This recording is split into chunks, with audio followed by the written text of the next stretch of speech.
The notification sound from my phone should have been the first warning. It was 6:47 a.m. on what was supposed to be the happiest day of my life. And Melissa was already active on social media. My fiancé, who usually rolled out of bed at the last possible minute, was posting Instagram stories before sunrise. The glowing screen showed her perfectly manicured hand holding a coffee cup with the caption, "Some decisions change everything." Before we jump back in, tell us where you're tuning in from, and if this story touches you, make sure you're subscribed because tomorrow, I've saved something extra special for you. I should have paid attention to that cryptic message. Should have noticed the way she angled the camera to hide her face, showing only her trembling fingers wrapped around the ceramic mug. Instead, I smiled like an idiot, thinking she was just nervous about our wedding ceremony scheduled for later that afternoon at Timberline Lodge. "Jake, you awake?" Tom's voice carried through our hotel suite as he knocked on the bathroom door. My best man had been up for an hour, methodically preparing his speech and making sure every detail was perfect. He'd always been the organized one between us, the guy who remembered anniversaries and kept backup plans for backup plans. "Yeah, just getting ready," I called back, splashing cold water on my face. The mountain air streaming through the lodge windows was crisp and clean, carrying the scent of pine trees and fresh snow from Mount Hood's peaks. Everything felt perfect, exactly like Melissa and I had dreamed when we booked this venue 18 months ago. That's when my phone buzzed again. This time it wasn't a social media notification. It was a text message from Diana, Melissa's younger sister and our maid of honor. "Jake, we need to talk. Something's wrong with Mel. She won't answer her phone and she's not in her room." The coffee mug in my hand suddenly felt like it weighed 1,000 pounds. I set it down carefully on the marble countertop, watching the steam rise from the dark liquid while my brain tried to process what Diana's message might mean. Melissa had stayed at the lodge the night before with her bridesmaids, following some old tradition about the bride and groom not seeing each other before the ceremony. We'd texted until midnight, her messages full of heart emojis and excitement about becoming Mrs. Sullivan. "Tom," I called out, my voice sounding strange even to my own ears. "I think we might have a problem." He appeared in the doorway instantly, his bow tie hanging loose around his neck and concern written across his face. Tom had known me since college, through every relationship disaster and career setback. He could read my moods better than anyone.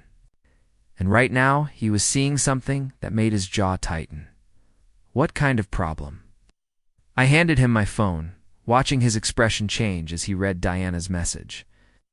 Tom was a software engineer, trained to think logically and solve problems systematically. But this wasn't the kind of issue that could be debugged with code. "Maybe she just went for a walk," he suggested, though his tone suggested he didn't believe it himself. "You know how Melissa gets when she's stressed. Remember when she disappeared for 6 hours before her job interview at Creative Circle?" I wanted to believe him, wanted to think this was just pre-wedding jitters. It's the kind of story we'd laugh about years later while showing our kids the wedding photos. But something cold and heavy was settling in my stomach, a feeling I couldn't shake. My phone rang, and Diana's name appeared on the screen. I answered on the first ring. "Diana, what's going on?"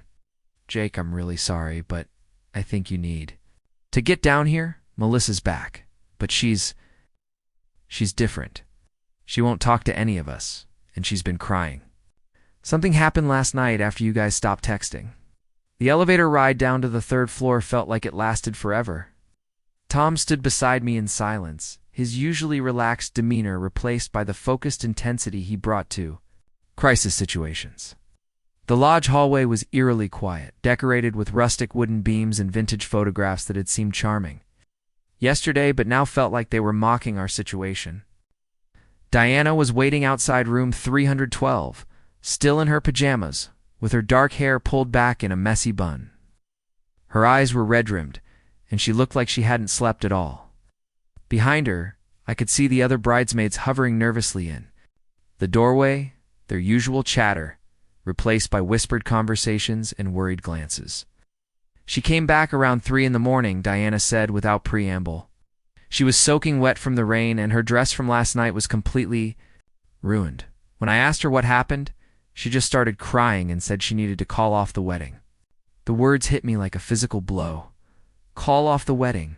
6 months ago, those words would have been unthinkable. Melissa and I had been together for 4 years, living together for 2. We'd survived long distance when she took a contract.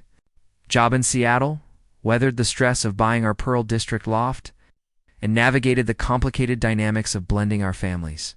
We'd planned this wedding down to the smallest detail, from the locally sourced menu to the playlist that included songs from every stage of our relationship. Did she say why? Tom asked, his voice carefully neutral. Diana hesitated, glancing back toward the hotel room where I could hear muffled sobbing. She mentioned someone named Ryan, said he contacted her yesterday and asked to meet. I thought it was just some random ex trying to cause drama. But Jake... She paused, looking directly at me with an expression I couldn't quite read. Think this Ryan guy might be more than just some ex. Ryan Martinez. The name hit me like ice water. Melissa had mentioned him exactly once in all our years together. During one of those late-night conversations where couples share their relationship histories.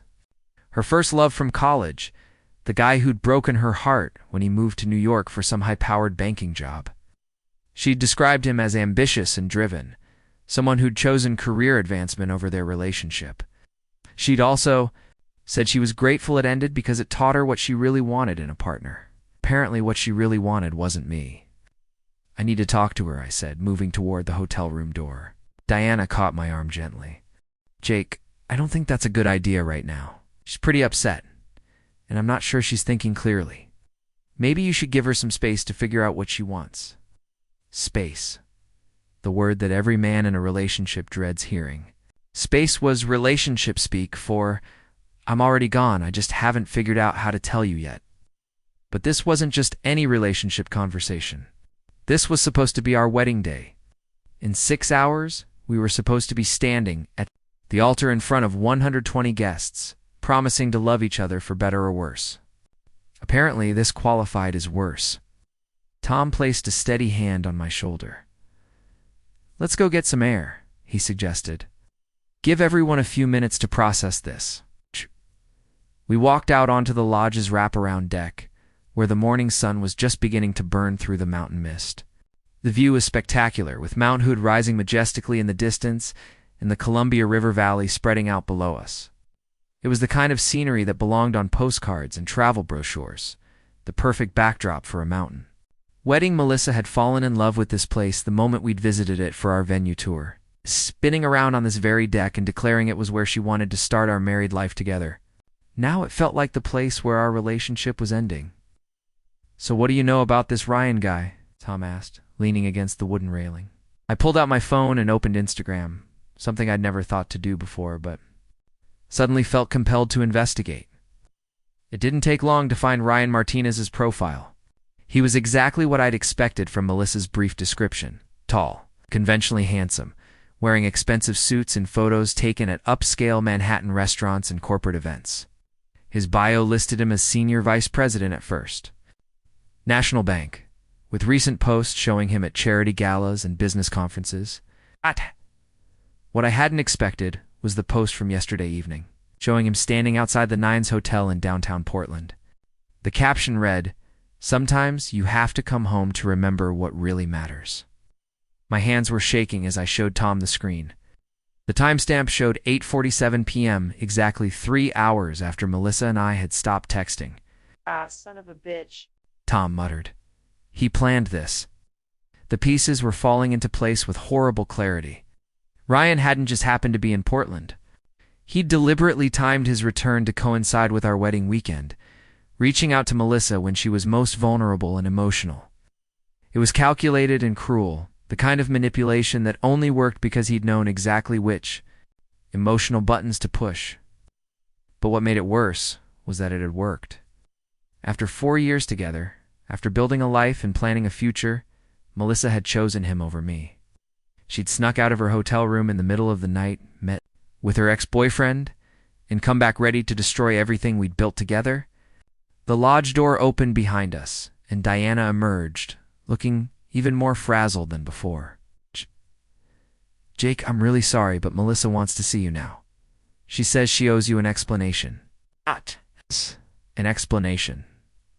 as if there was any explanation that could make sense of this situation, as if there were words that could transform this betrayal into something understandable and forgivable.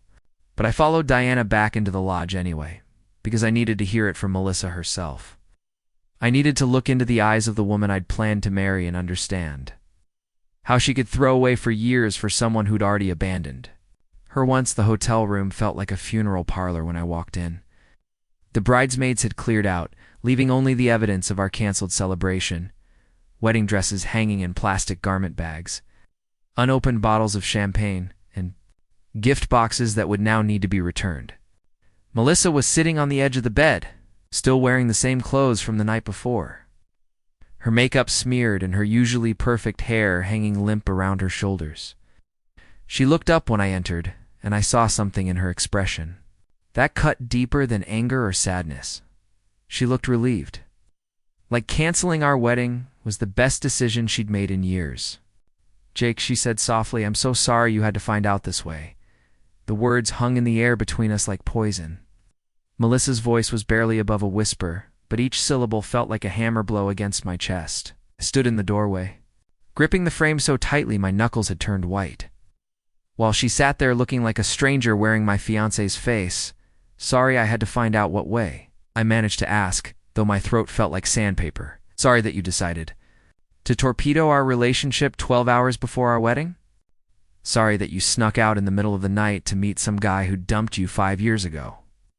She flinched at the harshness in my voice, but didn't look away. "Jake, please sit down. This is hard enough without you towering over me like that. Hard for you?" The laugh that escaped my throat sounded nothing like my own voice. "Melissa, we have 120 people driving up this mountain today expecting to watch us get married. My parents flew in from Chicago, your grandmother made the trip from Vancouver, even though she hasn't traveled in 3 years. The caterers are setting up right now, and the photographer is probably wondering why the bride looks like she spent the night in a ditch." "I know," she said, finally looking down at her hands. I know how this looks, and I know the timing is awful. But Jake, I couldn't go through with marrying you when I'm not sure about my feelings anymore." Not sure about her feelings? For years of shared breakfasts and lazy Sunday mornings, for years of supporting each other through career changes and family crises, for years of building something I thought was unshakable, and she wasn't sure about her feelings. "When did you become unsure?" I asked, walking to the window and staring out at the mountain vista that was supposed to be the backdrop for our wedding photos. "Was it yesterday when Ryan texted you? Last week? Last month? Because I've been planning our future together, while you've apparently been questioning whether you even want one." The silence stretched between us until I could hear the lodge staff moving around in the hallway, preparing for a wedding that would never happen. Finally, Melissa spoke, her voice so quiet I had to strain to hear her. "He called me 3 weeks ago." Weeks! Preparing and narrating this story took us a lot of time, so if you are enjoying it, subscribe to our channel. It means a lot to us. Now back to the story. The revelation hit me like a physical blow. 3 weeks ago, we'd been addressing wedding invitations together at our kitchen table in Portland. 3 weeks ago, she'd been excited about our honeymoon plans and nervous about her maid of honor speech. 3 weeks ago, I'd thought we were solid. 3 weeks, I repeated, turning to face her. "And you said nothing?" I didn't know what to say. "He told me he'd made a mistake leaving Portland, that he'd spent 5 years trying to build a life in New York, but realized he'd left the most important thing behind. He said he'd taken a transfer back to the Portland office specifically to find me, and that was enough?" 5 years of radio silence, and suddenly he calls and you forget everything we've built together. Melissa's eyes filled with tears, but I felt nothing watching them fall. The woman I'd loved for 4 years was crying in front of me, and all I could feel was a cold emptiness spreading through my chest. "It wasn't like that," she said.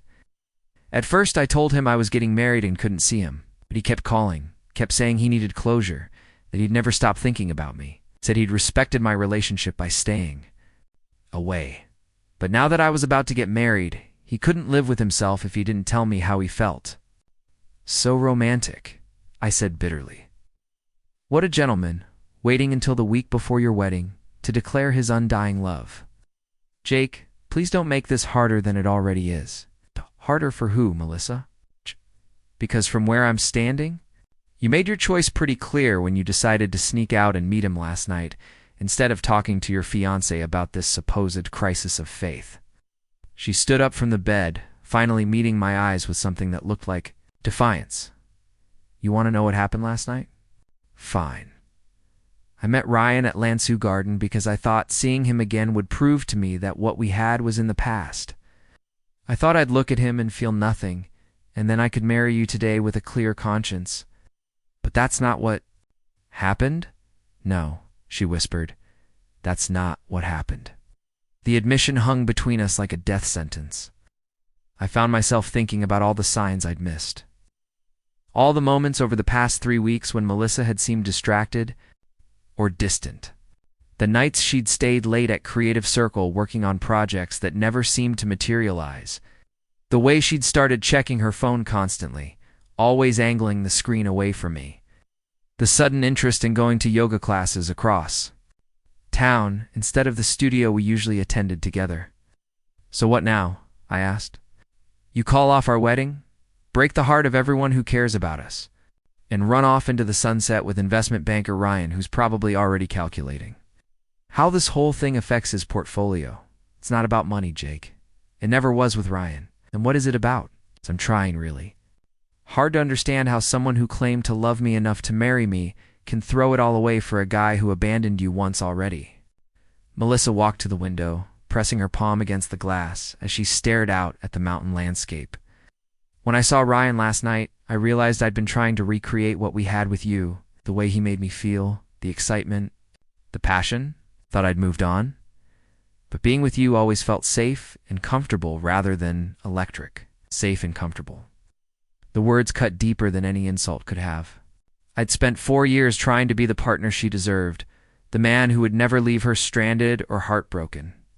I'd prioritized her dreams when she wanted to freelance, supported her through family drama, and built a life around making her happy.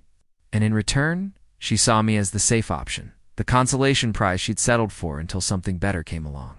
I see, I said quietly. So our entire relationship has been you settling for second best while waiting for Prince Charming to ride back into town? That's not fair. Fair. The word came out sharper than I'd intended. You want to talk? About fair, Melissa? Fair would have been having this conversation 3 weeks ago when Ryan first called. Fair would have been being honest about your doubts instead of letting me believe we were building something real.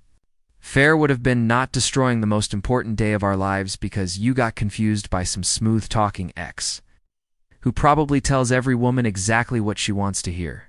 You don't know Ryan, so apparently I don't know. The hotel room door opened, and Diana peered in hesitantly. Sorry to interrupt, but people are starting to call. Jake's mom wants to know if she should still drive up, and the photographer is asking about timeline adjustments. I looked at Melissa, waiting for her to say something, anything that might salvage this situation. Instead, she turned back to the window, her shoulders shaking with silent sobs. Tell everyone the wedding is canceled, I said to Diana, my voice sounding remarkably steady, considering my entire life was imploding. I'll handle the vendor cancellations and deal with the guests. Jake, wait, Melissa called as I headed for the door. I paused without turning around. What? I do love you. I hope you know that. This isn't about not loving you. No, I said, finally looking back at her. It's about not loving me enough. The hallway felt like a gauntlet as I walked back toward the elevator. Tom was waiting by the doors, his expression grim but supportive. He didn't ask questions, didn't offer platitudes about how everything would work out for the best. He simply pressed the elevator button and stood beside me while we waited. So what's the plan? He asked as the doors closed. First, we call everyone and tell them not to drive up the mountain for nothing. Then we deal with canceling everything that can be canceled and eating the cost of everything that can't. After that, I guess I figure out how to rebuild my life from scratch. Tom nodded slowly. And Melissa? Melissa made her choice. She can live with the consequences. Even as I said the words, I knew they weren't entirely true, because the consequences weren't just hers to bear. I was the one who'd have To explain to my grandmother why there wouldn't be a great-grandchild anytime soon? I was the one who'd have to figure out what to do with a two-bedroom loft that had been decorated for a couple. I was the one who'd have to rebuild a social circle that had been built around being Jake and Melissa. It's not just Jake.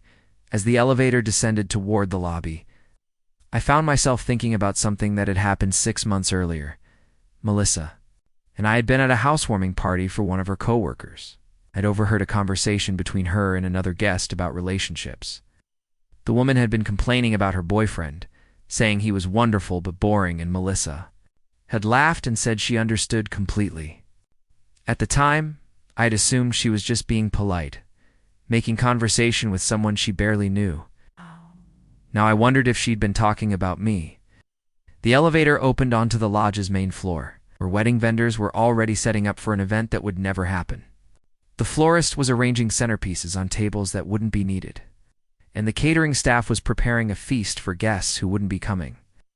Someone would have to tell all these people that their work was for nothing, that the happy couple they'd been hired to celebrate had imploded spectacularly. That someone, apparently, was me. Tom pulled out his phone and started making calls to the groomsmen, his voice calm and professional as he explained the situation without going into details.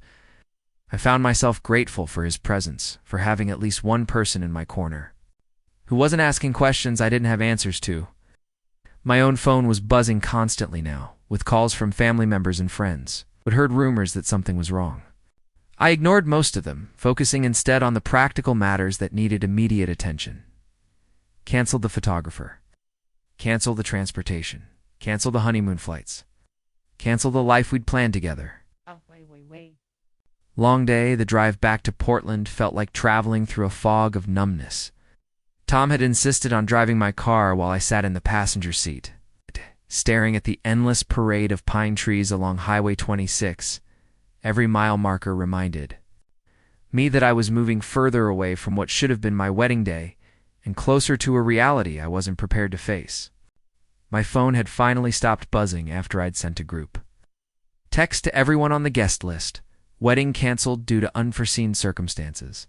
We'll be in touch soon. Thank you for your understanding. Short, simple, and completely inadequate. For explaining how 4 years of my life had evaporated in a single morning. You want to stay at my place tonight?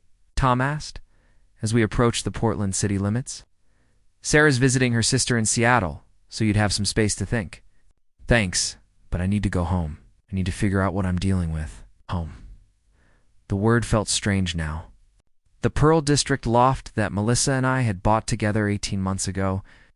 The place where we'd painted walls and argued about furniture placement and hosted dinner parties for friends who now wouldn't know which one of us to invite to future gatherings. Every room held memories that would need to be sorted through and categorized. Things to keep. Things to donate. Things that belonged to a relationship that no longer existed. Tom pulled up outside the converted warehouse building where I'd lived for the past 2 years. The afternoon sun was hitting the industrial windows just right, creating the kind of golden light that Melissa always said made our living room look like something from a magazine. She'd taken dozens of photos of our space in that light, posting them on Instagram with captions about building a home together. Call me if you need anything, Tom said, as I grabbed my overnight bag from the back seat. And Jake, don't make any major decisions for at least a week. You're in shock right now. I nodded and headed inside, though part of me wondered what major decisions were left to make. The biggest decision of my life had been made for me by someone else. In a hotel room at 3 a.m. while I slept peacefully 2 floors above, the elevator ride to the 4th floor gave me time to prepare for what I'd find inside the apartment. Lissa's things would still be everywhere. Her art supplies scattered across the dining table where she worked on freelance projects. Her coffee mug in the sink from yesterday morning, her half of the closet filled with clothes that smelled like her perfume. 2 years of shared domestic life don't disappear just because someone decides they want a different future. But when I opened the front door, I discovered that Melissa had been busier than I'd realized. Her easel was gone from its usual spot by the windows. The bookshelves looked oddly sparse, missing the art books and design magazines she'd collected. Over the years, Her yoga mat wasn't in its corner by the bedroom door. I walked through the apartment methodically, cataloging what was missing. Her laptop and camera equipment were gone from the home office we'd shared. Most of her clothes had been cleared out of the bedroom, leaving behind empty hangers and the faint scent of her favorite vanilla candle. Even her collection of vintage movie posters had been stripped from the walls, leaving behind small nail holes and rectangular patches of unfaded paint. She'd been planning this for weeks. The realization hit me like ice water. This wasn't a spontaneous decision made in a moment of romantic confusion. Melissa had been systematically removing herself from our shared life while I'd been focused on wedding preparations and work deadlines, while I'd been confirming RSVPs and meeting with vendors. She'd been packing boxes and preparing for a future that didn't include me. I found the note on the kitchen counter, propped against the coffee. Maker we'd bought together last Christmas. My name was written on the envelope in her careful handwriting, the same script she'd used to address our wedding invitations just 2 months earlier. Jake, I know this is cowardly, doing it this way, but I couldn't face another conversation, like the one we had this morning. I've been staying at Diana's place for the past week, trying to figure out how to explain what I was feeling without hurting you more than necessary. Obviously, I failed at that. I've taken most of my things, but there are some items we bought together that I wasn't sure how to handle. The couch, the dining table, the coffee maker we picked those out as a couple, and it doesn't feel right for me to just take them or leave them. Maybe we can figure out a fair way to divide everything once we've both had time to process this. I know you hate me right now, and I understand why. I hate myself for handling this so badly, for letting it get this far before being honest with you. You deserved better than finding out on our wedding day that I'd been questioning everything for weeks. Ryan offered to help me move the rest of my things out, but I told him no. This mess is mine to clean up, not his. I'll come by sometime next week when you're at work to get the last few boxes. I'm sorry, Jake. I'm sorry for wasting 4 years of your life on someone who apparently didn't know what she wanted. You're a good man, and you deserve someone who chooses you first, not someone who settles for you while waiting for something better to come along. Melissa, I read the letter twice, then set it down carefully on the granite countertop we'd spent 3 weekends shopping for. The apartment felt enormous and claustrophobic at the same time, too big for one person, but too small to contain the anger that was finally starting to replace the numbness. She was sorry for wasting 4 years of my life, as if our relationship had been some kind of extended job interview for a position she'd never intended to accept permanently. As if every morning we'd shared coffee in this kitchen and every night we'd fallen asleep together had been meaningless time she'd endured while waiting for her real life to begin. I walked to the refrigerator and opened a beer, not because wanted one, but because it felt like the kind of thing a recently dumped man was supposed to do. The bottle was cold in my hand, but I couldn't taste anything when I took a sip. Everything felt muted and distant, like I was watching someone else's life through thick glass.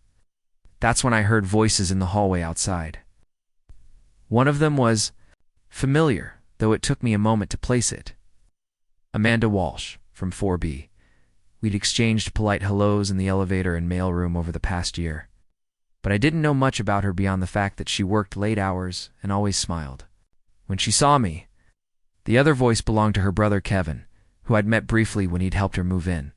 He was a lawyer, I remembered, and from the sound of their conversation, he was helping Amanda deal with some kind of legal paperwork. I still can't believe she had the nerve to contact you after everything that happened in college, Kevin was saying as they approached Amanda's door. Some people never change, Amanda replied, her voice carrying a note of bitter amusement. Melissa Chen always thought the world revolved around her. I'm just glad I learned that lesson before it cost me anything more than a friendship. Melissa Chen. My blood went cold as I realized they were talking about my ex-fiancé. I moved closer to the front door, pressing my ear against the wood like some pathetic eavesdropper.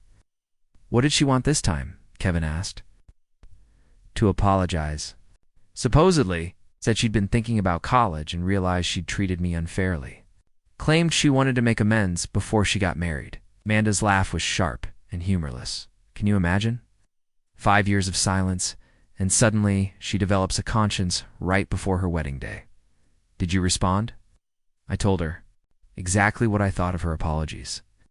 Some things can't be fixed with a text message and fake remorse. The conversation faded as they entered Amanda's apartment.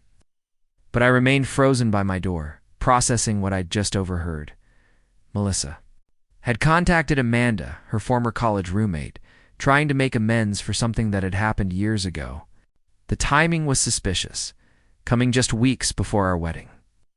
But what struck me more was the venom in Amanda's voice when she talked about Melissa. I'd never heard the full story about why Melissa and Amanda had stopped being friends after college. Melissa had mentioned it briefly once, describing it as a typical roommate conflict that had gotten out of hand. She'd painted herself as the reasonable one, who'd tried to maintain the friendship, while Amanda had been petty and jealous. Based on what I'd just heard, there was clearly more to that story. Over the next hour, I found myself thinking about Amanda Walsh more than I should have. She was attractive in an understated way, with auburn hair that she usually wore in a professional bun, and green eyes that seemed to notice everything. She dressed like someone who took herself seriously, always in well-tailored clothes that suggested both competence and confidence. When we'd talked in the elevator, she'd struck me as intelligent and direct, the kind of person who said exactly what she meant. She was also, apparently, someone who had legitimate reasons to dislike my ex-fiancé. The idea that started forming in my mind was petty and vindictive and completely unlike anything I'd ever considered before. But as I sat in an apartment, that felt like a crime scene, surrounded by the evidence of how thoroughly Melissa had planned her exit from my life. Petty and vindictive started to sound appealing. I'd been the safe choice, the comfortable option that Melissa had settled for while waiting for her real prince to return. I'd been understanding and supportive and patient, and where had it gotten me? Alone in an overpriced loft, reading a breakup. A letter from someone who'd been lying to me for weeks. Maybe it was time to stop being the nice guy. I finished my beer and walked to the bathroom, staring at my reflection in the mirror above the sink. I looked exactly like what I was, a 29-year-old marketing executive who'd just been dumped on his wedding day by someone who decided he wasn't exciting enough. My hair was still styled for a ceremony that never happened. I was wearing the button-down shirt I'd put on that morning, thinking it would be the last thing I wore as a single man. Everything about my appearance screamed reliable, predictable, safe. The kind of man women married when they were ready to settle down, not the kind they chose when they wanted passion and excitement. Maybe it was time to change that. I pulled out my phone and scrolled through my contacts until I found the building directory we'd all been given when the loft conversion opened. Amanda Walsh, apartment 4B, extension 412. Before I could talk myself out of it, I dialed the number. The phone rang 3 times before Amanda picked up, and I could hear classical music playing softly in the background. Her voice sounded cautious when she answered, probably because she didn't recognize the number. "Hello, Amanda? This is Jake Sullivan from 4A. I'm sorry to bother you, but I was wondering if I could ask you for a favor." There was a brief pause, and I could hear the music being turned down. "Jake, is everything okay? You sound—" She trailed off. "Probably." Trying to find a polite way to say, I sounded like someone whose life had just imploded. "Actually, no. Everything's pretty far from okay. Listen, I know this is going to sound strange, but would you mind if I came up? I could really use someone to talk to who isn't going to give me the usual breakup advice." Another pause, longer. This time, I could practically hear her weighing the pros and cons of getting involved in whatever drama was unfolding in her building. Finally, she spoke. "Give me 5 minutes to make some coffee." Doors open. Amanda's apartment was the mirror image of mine. But where Melissa and I had gone for modern minimalism, Amanda had chosen warm, sophisticated touches that made the space feel like a home rather than a showroom. Rich burgundy curtains framed. The floor-to-ceiling windows and the walls were covered with actual books instead of carefully curated design objects. A laptop sat open on her dining table, surrounded by legal documents and yellow legal pads covered with precise handwriting. "Sorry about the mess," she said, gesturing to the papers. I'm working on a brief that's due Monday morning." She handed me a mug of coffee that smelled like expensive beans and real cream. "So what happened?" I sat down on her couch, which was infinitely more comfortable than the sleek modern furniture Melissa had. "Insisted we buy, Melissa, canceled our wedding this morning." Apparently she's been having second thoughts for weeks, but she waited until 12 hours before the ceremony to mention it. Amanda's coffee mug stopped halfway to her lips. She canceled your wedding? Today was your wedding day? Supposed to be? We had 120 people planning to drive up to Timberline Lodge this afternoon to watch us promise to love each other. Forever. Instead, I spent the morning listening to her explain how she's been lying to me for 3 weeks about being in contact with her ex-boyfriend from college. Jesus. Amanda set down her mug and turned to face me fully. Jake, I'm so sorry. I don't even know what to say to something like that. You could start by telling me what really happened between you and Melissa at Portland. State. The question hung in the air between us like a challenge. Amanda's expression shifted from sympathy to something more guarded, and I could see her lawyer instincts kicking in as she decided how much to reveal. What did she tell you? About our friendship? Not much. Just that you were roommates who had some kind of falling out over typical college drama? She made it sound like a misunderstanding that got blown out of proportion. Amanda laughed, but there was no humor in it. Typical college drama. That's one way to describe it, I suppose. She stood up and walked to the window, staring out at the Portland skyline. Did she mention that we were best friends for 2 years? That I was the one who helped her get through her first heartbreak when Ryan Martinez decided New York was more important than their relationship? The mention of Ryan's name sent a cold spike through my chest. She told me Ryan was her first love, but she never mentioned you were involved in that situation. I was the one who held her while she cried for 3 months straight. The one who convinced her to start dating again when she was ready to swear off men forever. I introduced her to new people, helped her rebuild her confidence, and basically put my own social life on hold to help her heal. Amanda turned away from the window, and I could see old anger flickering in her green eyes. Then senior year. Ryan showed up at a party. Apparently he'd been offered a position at a Portland bank and was considering moving back. The moment Melissa saw him, it was like the previous 2 years had never happened. Like all the work she'd done to get over him, all the growth and healing meant nothing. What did she do? She spent the entire night following him around like a lost puppy, completely ignoring the guy she'd been dating for 6 months. She ditched me and our other friends to hang out with Ryan and his new crowd, acting like she'd never been happier in her life. But here's the thing, Jake. Ryan wasn't interested. He was polite but distant, and it was obvious to everyone except Melissa that he was just being social, not romantic. Amanda sat back down, her hands wrapped around her coffee mug, like she was trying to warm herself. I tried to talk to her about it, tried to point out that she was reading signals that weren't there. But she was convinced that Ryan had come back for her, that their reunion was fate or destiny or whatever romantic nonsense she'd filled her head with. So what happened? Ryan left Portland without saying goodbye to her. Again, and Melissa completely fell apart. Worse than the first time because now she'd convinced herself that they were meant to be together. She blamed everyone except herself for the situation. She said I'd been jealous of her happiness, that I'd tried to sabotage her relationship with Ryan because I couldn't stand to see her succeed. The story was painting a picture of Melissa that I didn't want to recognize but couldn't ignore. The woman Amanda was describing sounded like someone who lived in fantasy worlds rather than reality. Someone who saw what she wanted to see, regardless of evidence to the contrary. That still doesn't explain why you two stopped being friends. Amanda's expression darkened, because she didn't stop there. When Ryan left and she realized she'd burned bridges with the guy she'd been dating, she decided it was my fault for not being supportive enough. She started telling people that I'd been undermining her relationship behind her back, spreading rumors that I was jealous and manipulative. She turned your entire social group against you. Not just my social group, my study group for the bar exam, my networking contacts, even some of my professors who'd heard her version of events. Melissa can be very convincing when she wants to be, especially when she's playing the victim. By graduation, I'd lost most of my college friendships and had to rebuild my entire social network from scratch. The coffee in my mug had gone cold while I listened to Amanda's story, but I couldn't stop drinking it. Everything she was telling me aligned with patterns I'd noticed in my own relationship with Melissa. The way she'd rewrite history when we had arguments, casting herself as the reasonable one and me as the source of any problems. The way she'd complained about conflicts with coworkers or friends, always positioning herself as the innocent party who'd been misunderstood or mistreated. Why didn't you fight back? Why didn't you tell people your side of the story? Because I was 22 years old and didn't understand how these things work.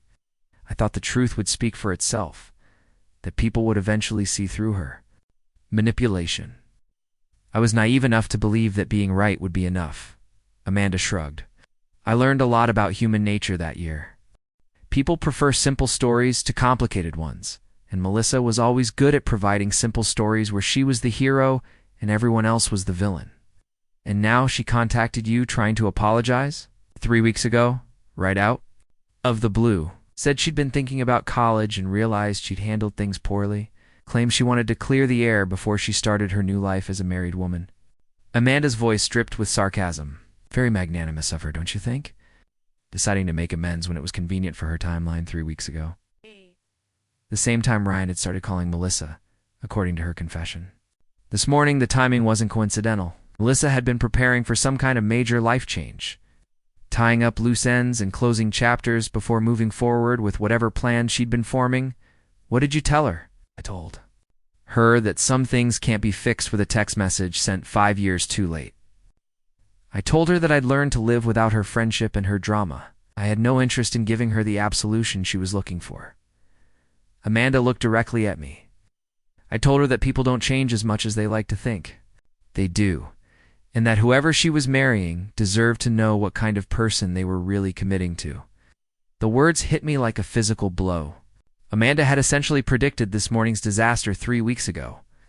Recognizing that Melissa's sudden urge to make amends was a sign of deeper instability rather than genuine growth. You tried to warn me without actually warning me. I didn't know you then. We were just neighbors who nodded politely in the hallway. But yes, I thought about knocking on your door and telling you what I knew about your fiancé. I almost did it a dozen times. Why didn't you?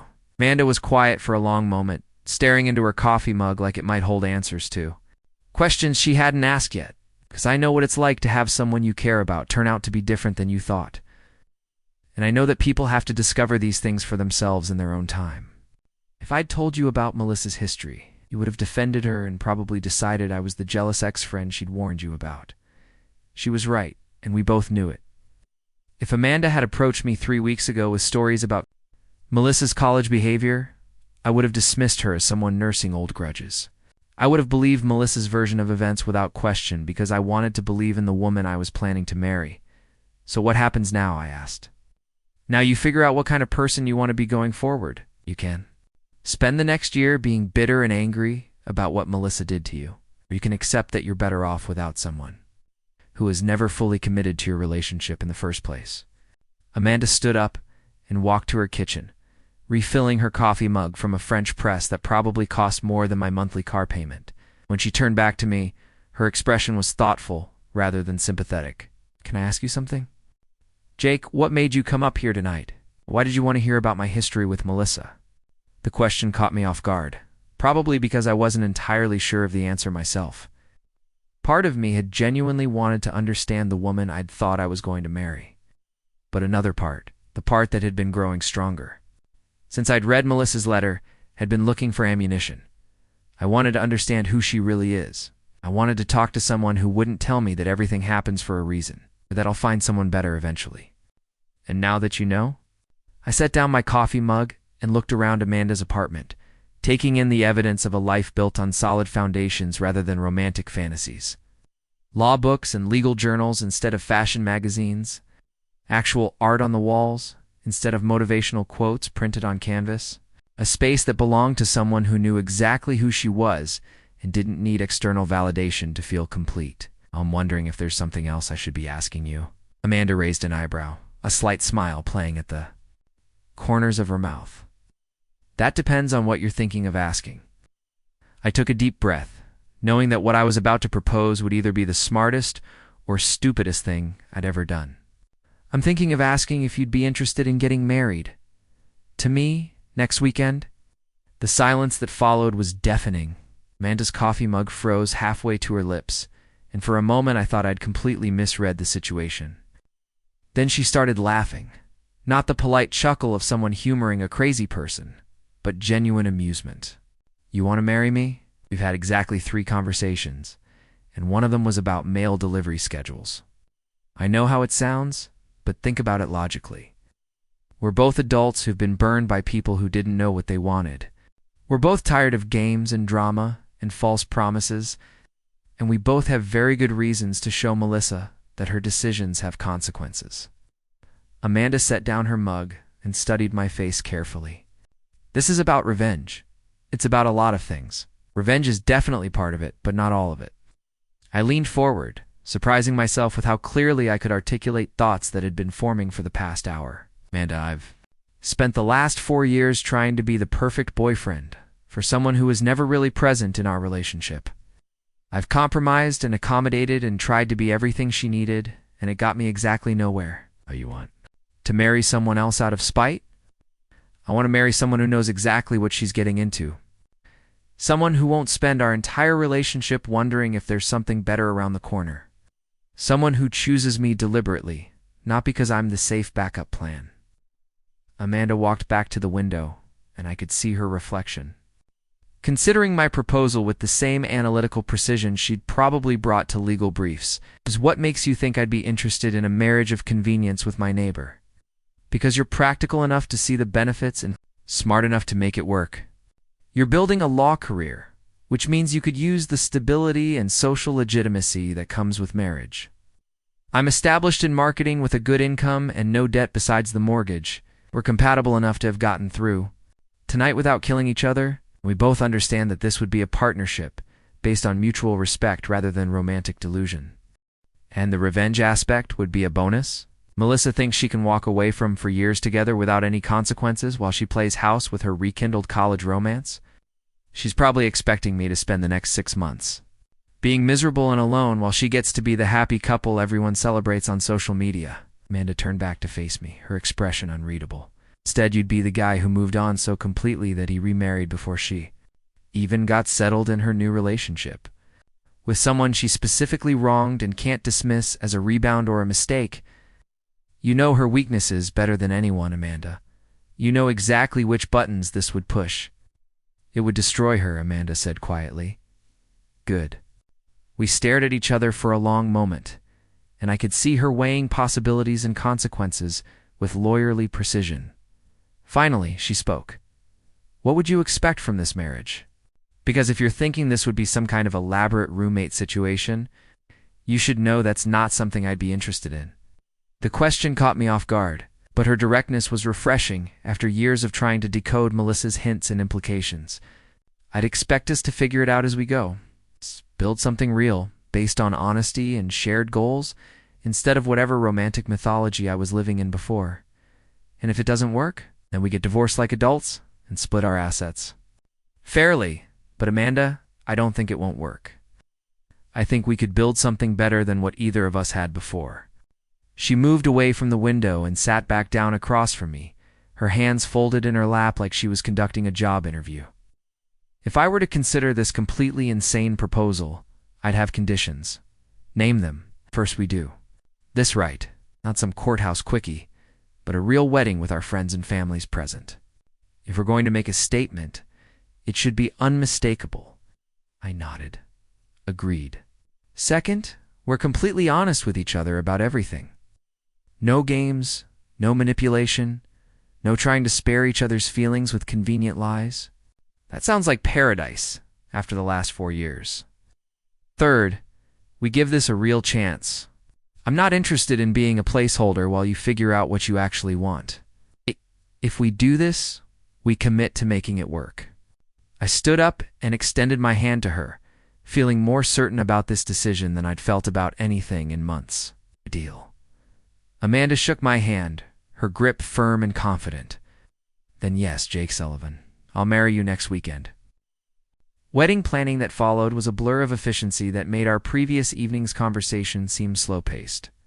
Amanda's brother Kevin handled the legal paperwork while Tom, once he'd recovered from his initial shock, took charge of venue arrangements. We decided on McMenamin's Kennedy School, a converted elementary school that could accommodate both a ceremony and reception on short notice. The guest list was simple: close family and friends who could travel on a week's notice. The menu was straightforward but elegant. Amanda chose a dress that was sophisticated rather than traditional.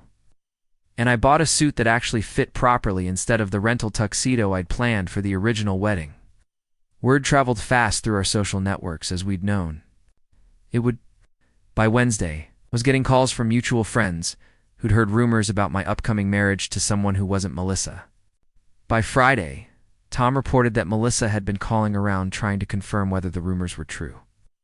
She sounded desperate, he told me as we stood outside the Kennedy School on Saturday morning, like she couldn't believe he'd moved on so quickly. She thought I'd spend months pining after her while she played happy couple with Ryan. She never considered that I might have my own backup plan. The ceremony itself was small but meaningful, with about 40 guests who understood they were witnessing something unprecedented rather than traditional. Amanda looked stunning in a navy blue dress that made her green eyes even more striking, and when she walked down the aisle with her father, I felt something I'd never experienced with Melissa, complete certainty that I was making the right choice. Father Michael, who'd originally been scheduled to officiate my wedding to Melissa, seemed bemused but supportive as he guided us through vows we'd written ourselves.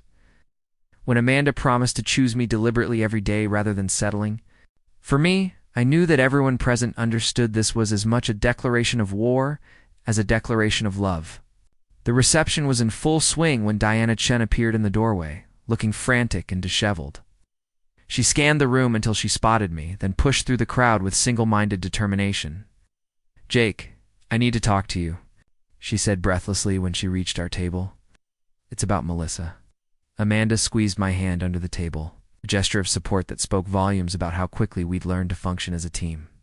"What about her, Diana? She's outside in the parking lot. She's been sitting in her car for an hour, and I think she's having some kind of breakdown. She keeps saying she made a mistake, that she never should have canceled your wedding." I looked at Amanda, who nodded slightly. We stood up together and walked to the window overlooking the parking lot. Sure enough, Melissa's silver Honda was parked near the street, and I could see her silhouette behind the wheel. "She called Ryan yesterday and told him she couldn't go through with their relationship," Diana continued. Apparently watching you move on made her realize what she'd lost. "She wants to talk to you about getting back together." Amanda slipped her arm through mine, and I felt the gold wedding band on her finger press against my sleeve. "Tell Melissa that Jake's unavailable," she said calmly. "He's married now, and he's exactly where he wants to be." Through the window, I watched Melissa's car pull away from the curb and disappear into Portland traffic. Somewhere out there, she was learning what it felt like to realize you'd thrown away something real for something imaginary. Somewhere out there, she was discovering that actions have consequences, and that some decisions can't be undone. But in here, surrounded by people who'd chosen to celebrate new beginnings rather than mourn old endings, I was exactly where I belonged. Up next, you've got 2 more standout stories right on your screen. If this one hit the mark, you won't want to pass these up. Just click and check them out.